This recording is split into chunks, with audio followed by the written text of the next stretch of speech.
Well, congratulations, you made it through the first unit. You are officially on your way to learning how to use After Effects with confidence.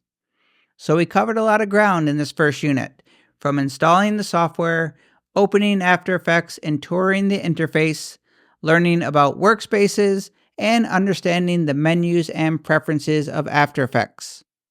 Now, before you move on to the next unit, in this lesson, I want you to take a step back, review everything we learned, and just practice using the interface and exploring everything that we covered so far. Here are some things that I recommend doing in this practice lesson. First, locate the applications on your computer. And I'm demonstrating this on a Mac, so I apologize to Windows users. But Windows users, if you run into any questions or issues, just let me know. But for Mac users, the applications are going to be located in the Applications folder. Then just select the application if you haven't already done so and drag it down to your dock for quick access. And do the same for the Adobe Creative Cloud desktop app. And Mac users, if you go to your top menu bar, you'll also see the Creative Cloud desktop icon. All you have to do is click that to open up the application. So go to the sidebar and just click on these different links over here. Also be sure to check at the very top, you'll see little menus. The top right corner, this is where you can access your Adobe account along with some other quick links over here. This little question mark, click that. This will take you to the support page. This will take you to the community forums. So if you want to get technical support or ask some questions from the Adobe After Effects community, you can do that here, or you can contact Adobe. In terms of actually practicing something, what I recommend the most is getting comfortable uninstalling and reinstalling applications. So go to Apps, locate After Effects. You can also use the filter at the top. After Effects is in the video category. You're going to click on the ellipsis. Definitely get familiar with this menu, but you'll find Uninstall there.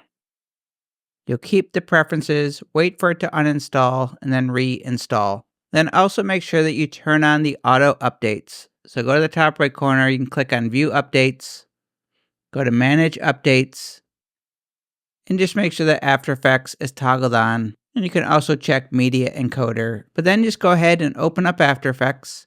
You can do so from here, or you can also just go to your dock or open up the Applications folder. Look around the home screen, make sure you go to the Learn tab. And to close out of the home screen, you can click on New Project or simply close down the window.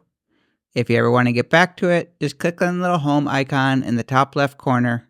My recommendation is for you to just take some time, explore the entire interface, just get familiar with what is in the After Effects interface.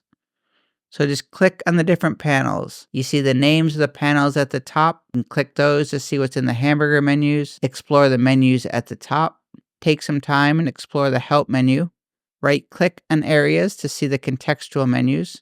Look at the little buttons below the project panel down here. When you hover your cursor, you'll see the tooltip, so you can get an idea what all the different little tools and buttons are. Look at the buttons in the bottom left, a little scroll wheel. Don't forget the panels on the right side here.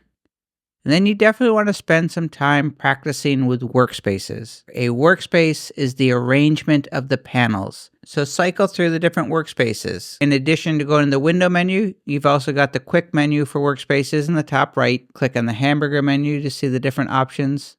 So try resizing the panels by just hovering your cursor between two panels and just dragging. Rearranging panels that are nested. Just click on the panel name and just drag it. See that little X? You can close a panel. You can also click hamburger menus to close panels, undock panels. Undocking a panel just makes it so it's loose. If you want to redock it, you can just click on the panel name. Notice the smart guides. That's going to tell you where the panel is going to be placed once you drop it. So that's also a good exercise.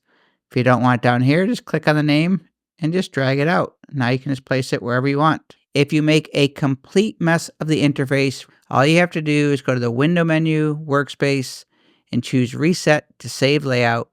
And I also recommend that you practice saving your own custom workspace and how to delete a custom workspace. So make some changes, drag the panels around, maybe close a few panels. And when you're ready to save your own custom workspace, you'll go to Window, Workspace. You just click on Save as a new workspace. You give it a name. Now you can click on Default. And to get to my own custom workspace, I can go to Window, Workspace, and there's that TBD. To delete it, go back to the Window menu, Workspace. We'll choose Edit Workspaces, select it, and just click Delete. Then finally, spend some time in the After Effects settings or preferences. You don't have to make all the changes that I recommended, but I typically change the path point size to make them a little bigger. I like checking the center anchor point and new shape layers. And if you do have a fast external hard drive, such as an SSD drive, I do recommend setting the folder for cache on that fast hard drive. Otherwise, you'll just keep all these settings the same. And you can always change these at any time. And when you're all done with your practice session, quit After Effects. So go to the top menu, click on After Effects, quit After Effects, or use the keyboard shortcut Command or Control Q. Then the last practice exercise you can do is to reset After Effects to the default settings. In order to reset After Effects, it must be closed. So make sure that you quit After Effects first. Then on a Mac, you're going to press Shift, Option, Command. On Windows, that's going to be Shift, Alt, Control. So with the 3 keys pressed, I have Shift, Option, Command pressed on my Mac. I'm going to click to open After Effects, and I'm going to see this little pop-up dialog box, and I'm just going to click Reset Preferences. After Effects is now reset back to the factory default settings, and now it's going to open. And if you made changes in the settings or preferences, you'll want to go back and redo those changes. And to close the splash screen, just click anywhere inside. And in case you did not know, the way to get to Carnegie Hall is practice, practice, practice.